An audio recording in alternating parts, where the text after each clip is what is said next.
Alright, ladies and gentlemen, my name is King Kaiser. I am the lead developer when it comes to M2EX Remaster campaign. This is specifically the roadmap video to explain more broadly to the audience of what M2EX Remaster campaign is supposed to be. Alright, let's begin.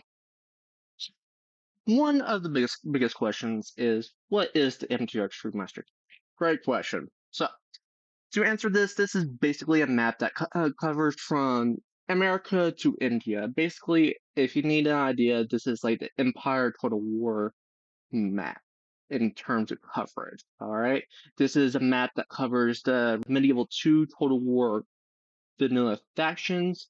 Though we have made some changes to be more accurate for the time period. We also added in the kingdom's factions as well. And then finally, we're also adding in our own custom factions for this campaign. We set the campaign based in 1109. This is so we can have more Crusader factions, and this is around the time period where we have most of the Kingdom DLC factions. Okay?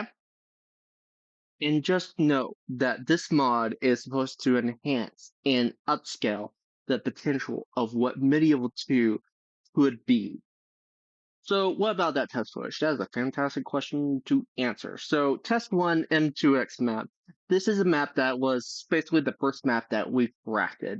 And I decided, hey, let's just see what the public will make to of this. This will look a lot more than what I was expecting. So this was it was really huge for me at first. I was like, okay. So we were like, okay, so we're just going to compact this even more. However, we're going to try and make sure that we have a way to keep the specific details when it comes to the high resolution map in terms of terrain and coastlines, but still make it playable, have it playable, so you're not playing 300 turns in just Italy alone or the or the Netherlands. And this this is trying to get into that middle ground of playability, but you still have a lot of detail to work with.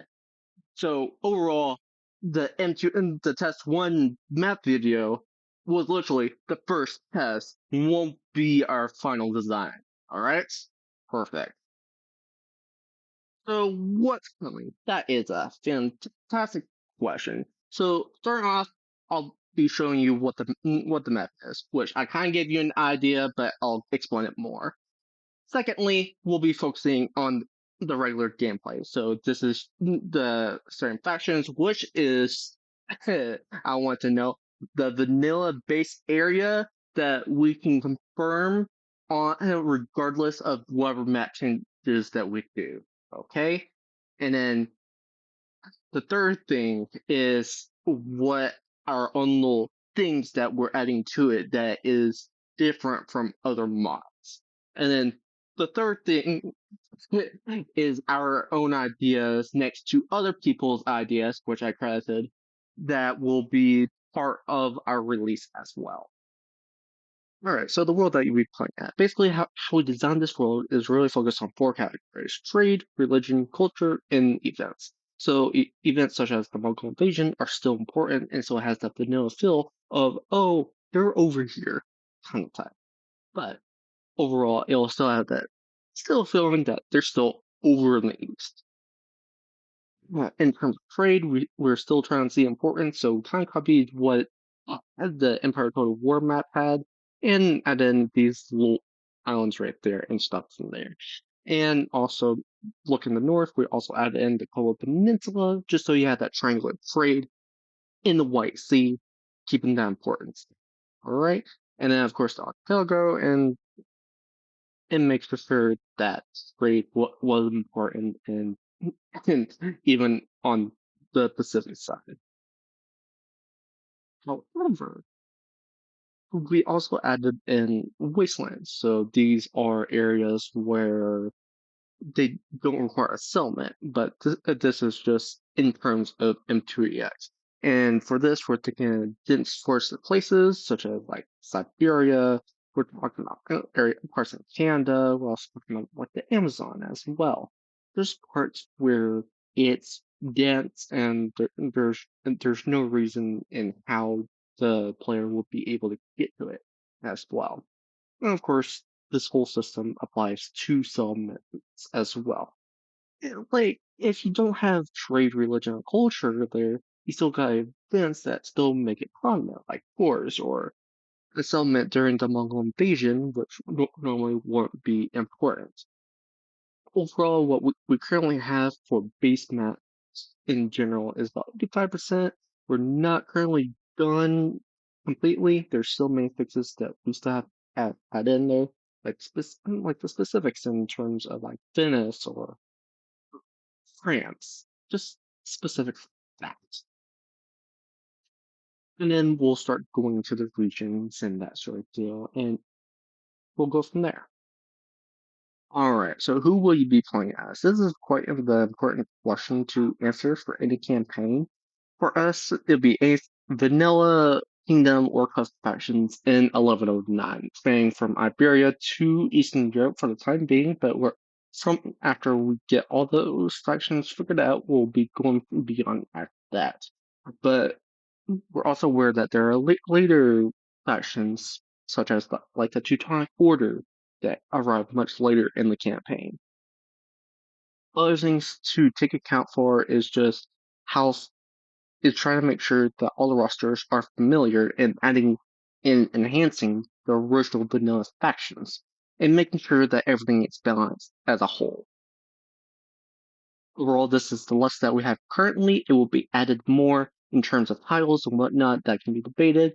The same goes when it comes to other factions such as Wales or Ireland that can be central formables, or they can start all united as their own faction.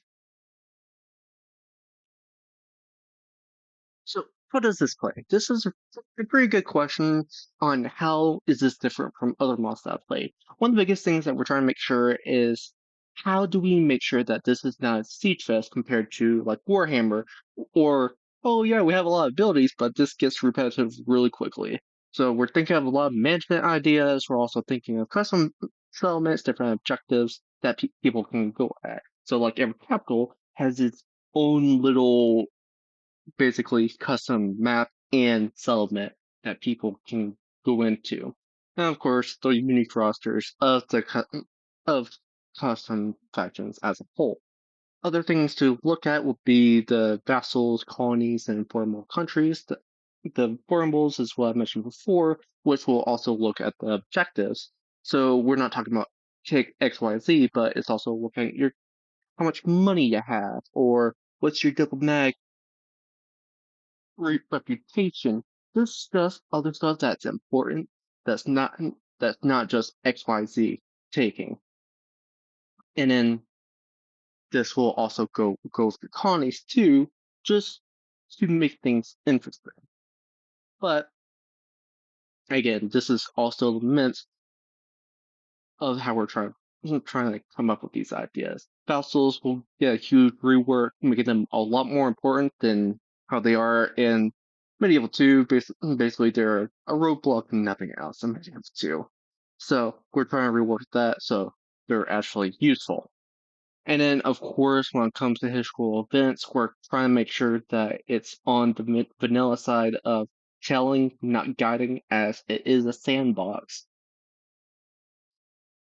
And we are trying to make sure that it goes with player choice. So, say the player is Castile, all right, and you take all the regions of Leon, or perhaps you you royal marriage Leon and all their characters die from some apparent reason, totally not by assassins.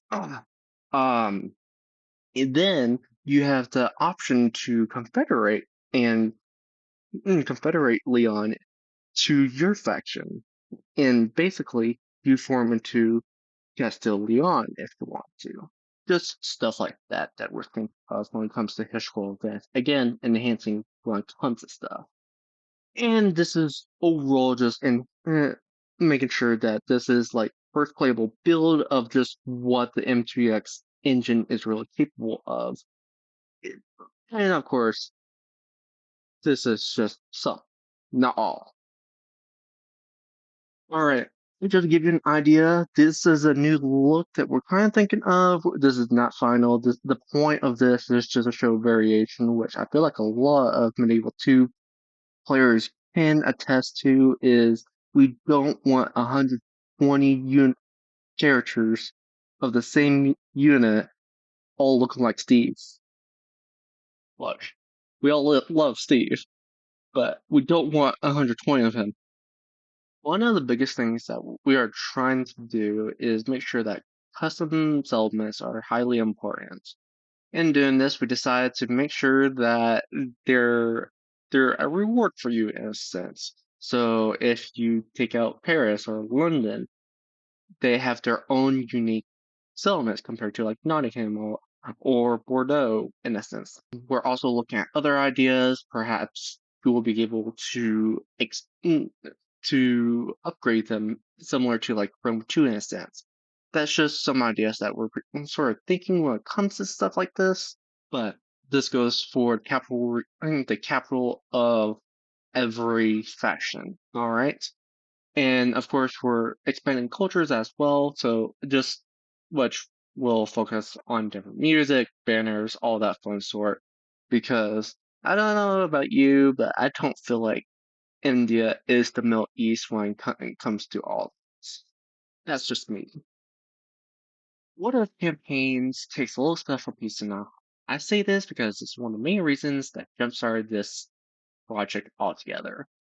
What if campaigns are separate story like narrative focused campaigns that are very linear when it comes to stuff, but also make sure it's correct in its history, while also providing fictional ones too, as well. But the two campaigns that we'll be focusing on when it comes to what ifs will be a Polish Crusader state after the First Crusade. This will be focusing on, on Poland's history at the same time of the fictional story of Janis Yagalo, and the the other what if that we'll be focusing on is basically playing as a Roman remnant in South America, and what the desire to return to Europe at the same time of trying to explore more of South America than what your ancestors have done. So when can we play this? Honestly, great question. And my honest answer, when we announce it. Why? I don't feel like stressing out our dev team, and I got another way to do this. It's basically we make YouTube videos on each milestone we hit. So whenever we finish out the maps, we make a video on that. Whenever we finish out the certain countries in a certain area, we make a video on that, and so forth. If you got any ideas, send them in the comment section, whether it's Reddit, Discord, or even YouTube. We will put them in polls in Discord, however, and we would appreciate you participating and giving out your reason why, as it gives perspective on both ends. Now, as of right now, we're focusing on English just to get that out of the way. Over time, we'll be focusing on Spanish and other languages as more people volunteer for this. All right? All right. Awesome. On the ideas that we're exploring, again, these are just ideas and as I can't guarantee that it'll actually get into the final product. It just depends when the empty devs can actually get to it. Navigating navigable rivers is a huge one because rivers are a whole different beast compared to the ocean and lakes, and there's a whole different just heights that we need to address. Another thing is when it comes to starting out as a vassal. When it comes to any historical game or campaign in general, being able to start as a vassal is a huge one.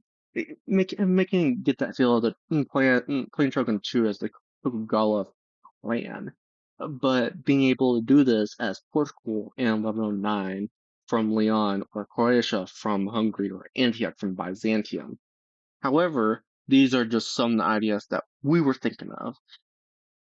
We're also thinking of ideas that just helps overall modders in general, such things as the multiplayer general model. Now, it can also be good for custom battles as well. Why? Because you gotta think of it in terms of events and recording those. That would be fantastic. Yeah, just stuff like that. However, menu UI modding. No longer are the days of hard coding or dealing with hard coded menu. You can change it to however you want it. That's the general premises that, and two biggest things I'm looking forward to. Overall, here's our rules, alright? When it comes to regions, there has to be a reason for each settlement to be there. I don't want any filler just because. There has to be a reason for it. Another thing that we're trying to focus on is trying to keep that middle ground between historical geography and also trying to keep things vanilla focused too. And just trying to work that middle ground. Another big thing is, although we're having a big map, we're also trying to make sure that there's that middle ground where it's not too much. And then finally, another thing is just keeping that separation between the what ifs and it of that linear focus and that sandbox feeling of the grand campaign. All right, so one final note is what is the future of this channel? Which will be focusing more on Medieval 2 content. So this will be more on the promotion, on the campaign. Not only that, though, I will be also focusing on specific modding tutorials. So not the basics like unpacking a file and changing a couple things. We're focusing more on like the mapping side or changing the UI side, stuff like that. That's more specific. That would require you to go into forums in that sort. Finally, I will also be focusing on the roleplay documentaries, and just but this is more once we finish things out. Okay? Perfect. And I am Kane Kaiser, and y'all have a great day.